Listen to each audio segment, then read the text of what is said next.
What's going on, everybody? Jake from Young Car Guys back with another video. Today I'm going to be doing something I've been needing to do for a while. I'm working on getting new keys for my 98 Trans Am. So, not going to prefer to show not my key, but we got the GM standard key. If you look, and right here you got the black chip and you got the actual metal piece. That's your resistor. It's for our vets. So what I'm going to do is I'm going to meter across the two metal pieces. Make sure you put your meter on there. And I'm probably going to struggle. You're probably not going to be able to tell. Let me get this here. The struggle is real. And as I probably end up showing the key anyway, but just for all intents and purposes, probably can't see. There you are. I believe when I measured it before it was like 1.2k ohms. Yep, or 1.12k. So I went ahead and I bought from keys4u.com. Apparently they're GM keys. They're GM Stratec Vet 5 keys. But you gotta look at your chart and see which keys they are. They're blank keys, obviously. They're blank keys, obviously, so got the blank key. Now what I'm gonna do is verify I bought the right freaking key by doing this, setting that in my notch, setting that there. Wouldn't that be a kicker? 1.117. So resistors always have like a little bit of tolerance of like a certain percentage. So these are good. I got two new keys. It's been about 14 bucks. GM quoted me like, local dealer quoted me about 100 bucks to cut me a new key.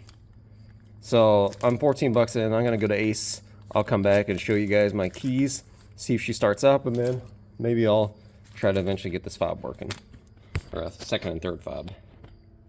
All right, guys. So got the keys cut. Here's my old key. I'm not gonna show you the third key just because you don't need to hear me crank the car 3 different times. So we're gonna pop our clutch, put in our new key from Ace that got cut, and she lights up. All right, guys, so now we're gonna work on programming the fobs here. So I had accidentally put my camera in a time-lapse mode, so I already pulled it. There's a blue fuse right below these two fuses in the key box, or fuse box. You just gotta pull it off as Velcro. There's a little blue fuse right here. So now what we're gonna end up doing is cycling the ignition 3 times. The third time we're gonna leave it on run. We're gonna hold lock and unlock on the 2 new fobs and the existing fob.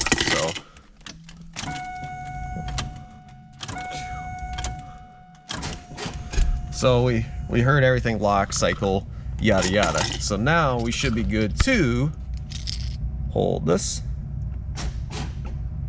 So that worked. So hold this.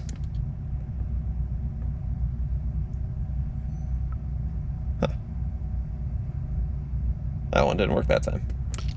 Interesting. All right, let's try my fob.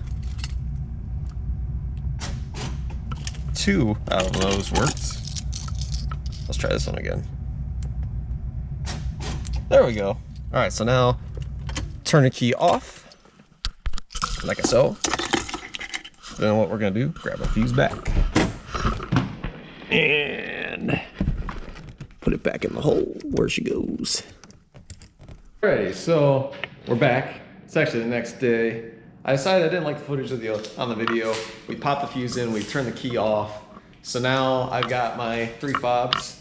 In the prior video, you noticed like one was kind of being janky. Turns out the battery in the fob wasn't fully in, so that's why that one wasn't going, and I just redid one of the ones I already did. So, got my first key. She locked. Unlock lock. Got my, try not to be as noisy this time. Second key.